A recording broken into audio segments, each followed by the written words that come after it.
నిర్మల్నగర్ మహాసభ ఎన్నికల కోసం కోర్టుకు వెళ్ళడం జరిగింది. శ్యామన్న ఆధ్వర్యంలో లక్ష్మీనారాయణ నియంత్రణగా చేస్తున్నారు కాబట్టి దాన్ని నేనే కోర్టుకు వెళ్ళి నేనే ఆర్డర్ తీసుకొని వచ్చి ఈ కమిటీ ద్వారా మొత్తం ఎలక్షన్ జరగాలి.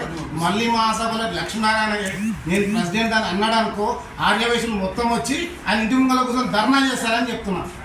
ఆర్యవైశ్య మహాసభలో మంచితనంతో ఎన్నికలు జరిపి ఆ కమిటీకి పెద్దతనంగా ఉండగా ఉండి ఆ కమిటీని ఎన్నికలు జరిపితే దానికి సంతోషిస్తాం. శ్యామన్న ఆధ్వర్యంలో ఎన్నికలు జరగాలని మేము కోరుకుంటున్నాం.